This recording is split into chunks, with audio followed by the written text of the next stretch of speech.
Welcome everyone to yet another episode of the People, Passion and Purpose podcast. This is one of the podcast series for getting stories of women who are inspiring the self, inspiring others through inspiring the self. And I have Meera Raman with me, and she is the founder of AASHA Infinite. What is AASHA Infinite? What's her story? And on all the other things that we'll discuss in today's shorter version of this podcast. I will leave it to her. Ma'am, over to you. If you were to share your story to people, given all length of time that's available to you, how would you like to share it? Yeah. So to begin with, it's not Ram, it's Raman. So it is Ramana Kumar. And the sad thing is there is no other way of putting it in Kannada, in English. So I do get called as Raman. In fact, CV Meera Raman is the this one, and everybody makes it CV Raman. I also And did the same thing. yeah, and they asked me if I'm related to C.V. Raman, and I'm in no way related to C.V. Raman. I wish I was, because I mean I have no connection to science and math whatsoever. I deal only with languages. That is what my passion is, or my strength is, if you can say.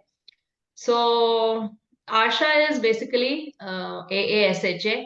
It's an acronym for Aavo Ab Seekhna Hoga Asan. So this is an organization I started in Mumbai. So I just got a name in Hindi, but basically I'm a Kannadiga. So Aavo Ab Seekhna Hoga Asan, I would say, is a platform which enables underprivileged students to hone their language, basically English skills, and get opportunities, avail of opportunities that's available in the society, which they are deprived of. So English, whether you like it or it's the language that's required, and it's the business language. And this is something that people areas, and especially in government schools, all these people, they don't get a good quality English education. So it's very sad. Sometimes they can't read their own textbooks. That is the state of affairs. So that is where we step in, and we have several programs, starting with literacy programs, which we call a zero level program, and then we have 5 levels of reading program. Then you have spoken English. Then you have job readiness, that is interview preparation, and GD preparation, group discussion preparation. So the whole gamut of courses that is required for any student to equip himself with English communication, to, I would say, to realize his dreams. Because these people, when they don't have access to English, they can't get into professional courses, and you don't get great jobs. All those things, there are a lot of limitations. So that is where we come in as an organization. This is an NGO. And we have taught, say, around 10,000 students till now, and we have our presence in around 18 states. And we have a volunteer base of more than around 1,650 volunteers we have, and we're all trying to do our bit. And I have seen, yes, this is more pertaining to the underprivileged and rural areas. But on the other hand, I've also seen, even statistics also say so. Even 50% of the engineers in India are unemployable. Their status is such that they cannot be employed because of their English communication and their language skills.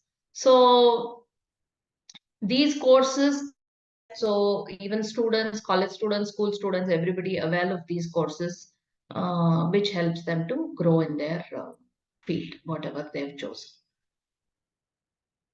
And what inspired you to start AASHA Infinite? Inspiration. See, my background is basically I'm a media person. I I worked as a sub-editor in Vijay Times. Then I've done a lot of radio programs, All India Radio in Bangalore. Then I've done programs in Udaya TV. So basically all print and all kind of media, I've been there and done that. But I'm always a teacher at heart. and I've been teaching for say around 23 years now, and I enjoy teaching a lot. And along with my journalism career, I've been teaching. And somewhere along the line, when I started teaching, I started teaching my own driver's child and my maid's child and all. And I saw that it had a lot of impact. It helped them really. And that is why I said, okay, this is something that's changing lives, which I didn't realize. English is something that comes naturally to me. I am not a math person. I still have to count on my fingers.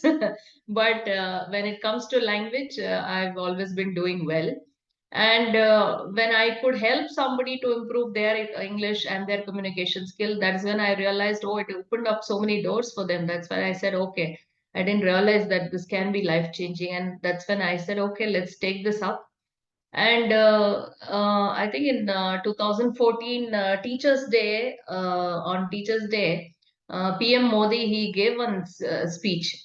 He inspired, he called out to everyone, all the conscientious citizens, all the educated professionals in India. He said, we have very less good teachers, and people have to come out and start teaching, especially in government schools.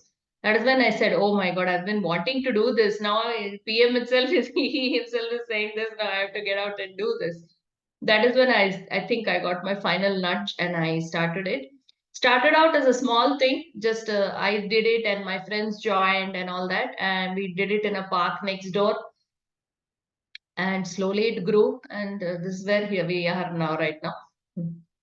Wow, fantastic. So, uh, Meera, one of the things that I've also experienced is the whole aspect of volunteering.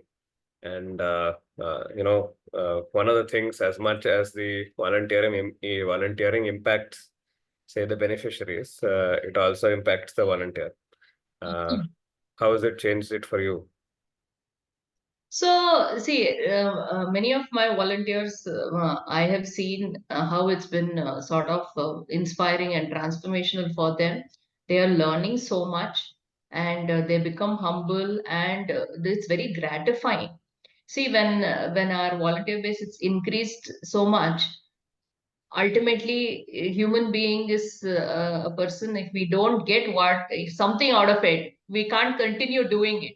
It may not be monetary benefit, but you have to get something out of it. Only then you can keep doing it on a regular basis. So I have my core team, which has been with me since past 9 years now. We are on our 10th year, and it's a beautiful journey. They just enjoy it. I enjoy it. So, I mean, somebody keeps asking, if someone asks me my timing, I say, I mean, throughout the day I'm working because I just love what I'm doing. So it doesn't stop. And only a person who has done this kind of work will realize what kind of joy this work can give you. Oh, yeah, absolutely. You're always happily working. Amazing. Would you like to share maybe one experience that, for listeners and viewers that really you want to share to the rest of the world around volunteering, around any of your life experience, maybe? See, I just want to share some stories of my beneficiaries. I think that is what sort of touched us and moved us and inspires us to continue our work. For example, we had in the Mysore Center, one parent approached us and he literally fell on the feet of the volunteer, and he said, three generations, nobody has read in my family. They couldn't read, and my son is reading in English. I'm so proud of him. And he showed me how I can write my name and then read the contacts on the mobile phone. I'm so thankful, he said. So these are small things that we have seen wherein we feel, oh my God, we take it for granted. For us, it's accessible. We take this for granted. For others, it can be quite a huge thing. So my journey started off, like I told you, with my maid's daughter, and she used to my maid used to bring her daughter along with her to my house when she was working, and she would say, "Didi, आप उसको भी सिखाओ." So you're teaching so many people, why can't you teach her also? I'll be working, and when you're free, you can teach her. And this child was very enthusiastic to learn and all that. And I taught her. And after a couple of months, she got a good job as a receptionist in one of the MNCs. And that sort of transformed the whole family's the status and everything. She could inspire her brothers to focus more on their education. Their status in the neighborhood changed. And that was one incident that I said okay, because otherwise I had my own English institute, and we had a lot of students coming there, and these children, for them, it was just another class. So they were going for painting, swimming, drawing. Like how parents are very enthusiastic to send their children to all classes. They want their children to learn everything. So, and this English class, which is a creative writing class and public speaking and all that, the child was literally pushed to come, and then the child reluctantly was coming to that class. So this was really inspiring for me when that girl was also motivated to learn, and more importantly, how it changed her life. So these are couple of things that we've seen, which keeps us going to keep doing it. Wow, amazing. Yeah, I think when somebody comes up to you and says 3 generations later somebody is learning, and that pride, that joy, I can only imagine. I can only imagine how it must have felt for the volunteer, and how it must have felt for you to having set this up such that this comes into motion. And maybe in terms of So yeah, see, what I want to say, whether we like it or not, all of us have attributed a lot of status to the English language. People look up to people who speak in English, if they speak well. It's not right, because you can't judge a person's capability just by the language he speaks. But that is the state of affairs, especially in India. For example, you go to China, you go to Germany. If you don't speak in English, nobody cares. It doesn't affect their profession or career or anything. But in India, even I have been doing that. See, before I started this NGO, a person talks to me. If he is not speaking fluently, I immediately judge him. Or maybe he's not smart. That's the way, that is the approach that we have, which is not true. Over a period of time, I've realized it's not just about language, it's about confidence. These Correct. children who cannot speak in English, they have very huge self-esteem issues, and they lack confidence even after they have cracked. Currently, now we are teaching one batch of engineering students, and we have two UPSC aspirants, and I have one person who is graduated out of IIT Madras, and he has a job now. He's working. In spite of that, he's struggling. And I say, you're okay, you're able to speak, you're able to communicate, I can understand what you're saying, so don't worry. But no, it's hampering. It's hampering his work, and he says, no, I don't feel confident. I'm not interacting with my peers here in Mumbai. Either they speak in Marathi or they speak in English. I don't know Marathi. English, I'm struggling, so I don't know how to work in this place. So, this kind of obstacles people face because of not knowing the language. That is where we step in, and the courses that we have built in, it's not just about language learning. It's not just about grammar or sentence construction, and not just about vocabulary, but we've brought in growth mindset, and we've brought in habit building, because this takes time for them to get this language, because they're not surrounded by the language. They've not learned the fundamentals. There's nobody who speaks in that language around them. They don't watch English movies, they don't read English newspaper, they don't read English literature. So it takes time for them to learn this. So what happens is they get demotivated, and they don't want to put in so much of efforts. So that is where our courses, what we've done, we've brought in gamification, wherein we've made it like a game. You have hackathons, you have challenges, so that it's interesting. Learning has to be interesting for these students, because they have their own curriculum that they have to do. Along with that, another boring English class nobody wants to do. Who wants to do Shakespeare now? Who cares about Shakespeare? So the way we've designed our courses is, it's like a game for them. And more importantly, there's a lot of habit formation, where ultimately, once a student leaves our universe, if he starts reading on a regular basis, that's good. That's good. He can become proficient over a period of time, and he's become a reader. Then he's a learner for life, and then he can become a leader. That is what I believe in.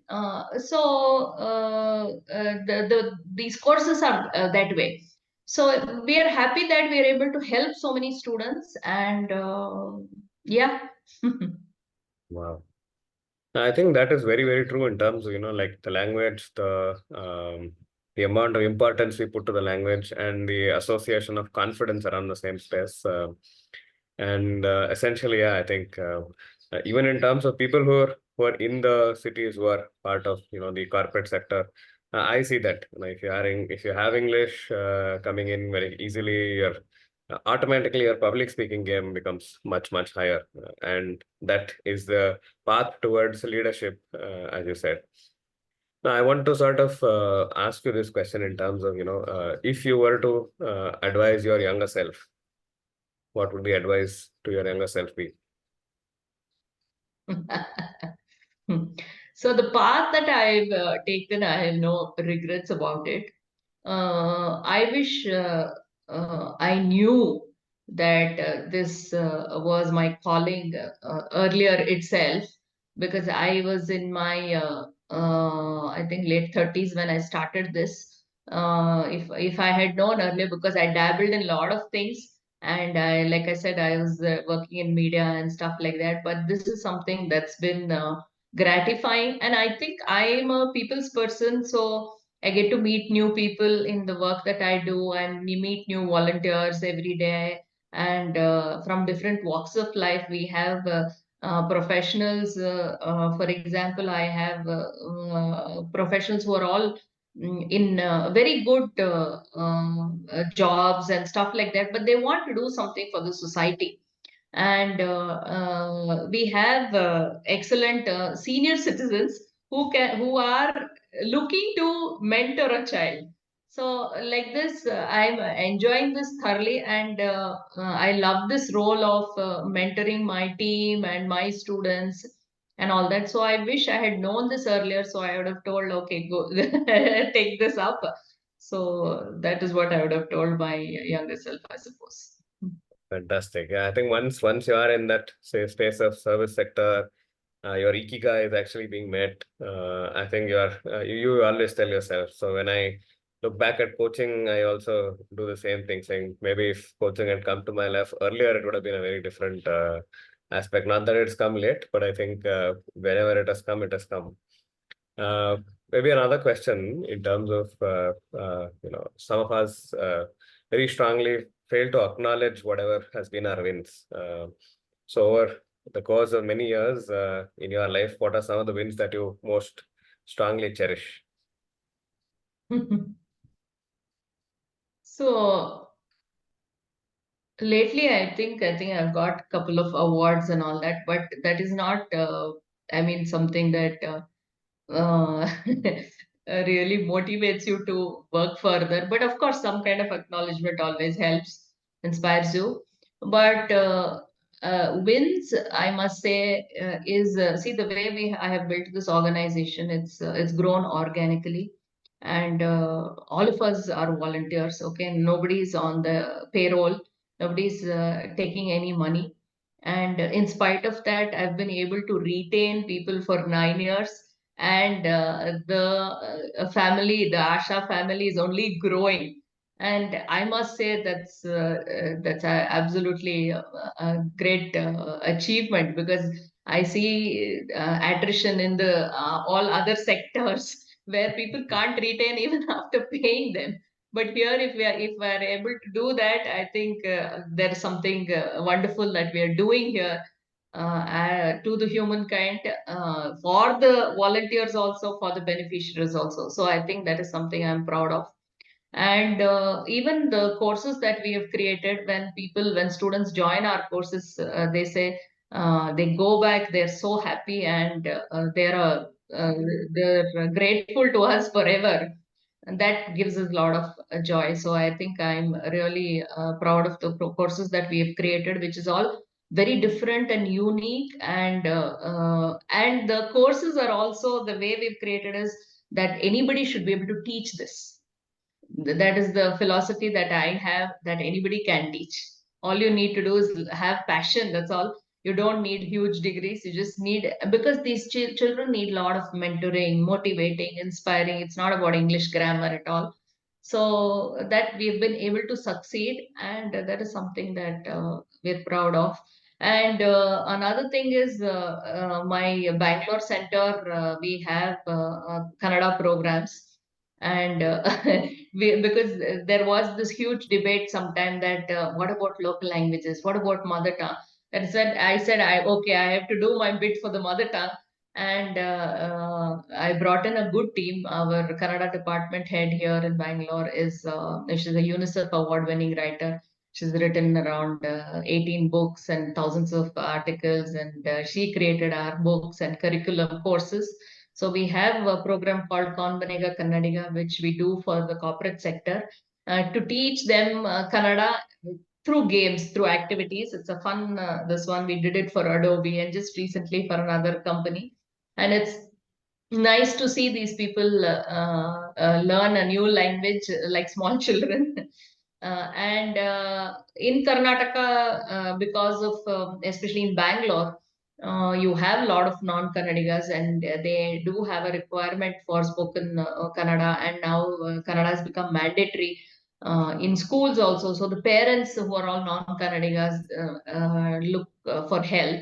That is where we come into the picture. So I can sort of say proudly I'm doing something for my mother tongue also, because always this doubt you have in your mind. Okay, I should have been doing something for my mother tongue also. So that is what. Wow, yeah, I think when I read Kaun Banega Kannadiga, I couldn't stop but smile that, oh, this is fantastic. And yeah, I also have a similar experience. So I've been teaching with my team when I was part of a previous corporate, teaching around 75 plus security personnel who came from all across India, spoken Kannada. And like I said, they become kids, we become kids in that space. And it's a whole new ball game. It's a whole new different space.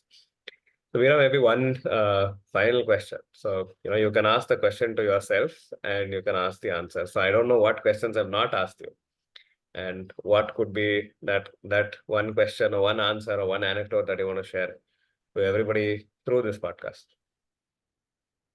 No, there's one question that I ask myself is, do I have a number, a goal? What is it? So I keep telling my team, okay, we have to teach 1 lakh students. We have to inspire so many students and change so many lives. So we have this target that we're working towards, and I don't know when we'll be able to reach that.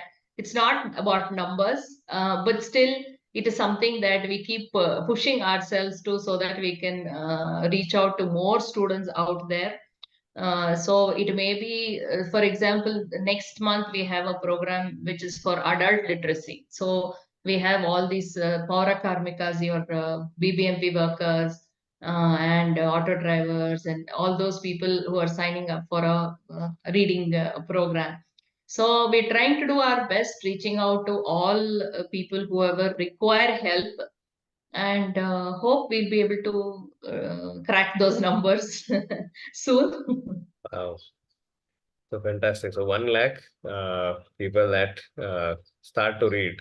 And I think, yeah, do let us know if volunteers like me and people from Bangalore, or where is it? So if you can give more details, I'd be happy to pass this along and get more people into your aspect, and possibly also add our small Adilu Seve into the whole aspect of this. Yeah, sure, sure. So we have a nice website, and we are always available. So you can just do a shout out on the website, AASHA and Finite Foundation. It is AASHA. So there seem to be other ASHAs also, I think. So you can look up and then reach out to us.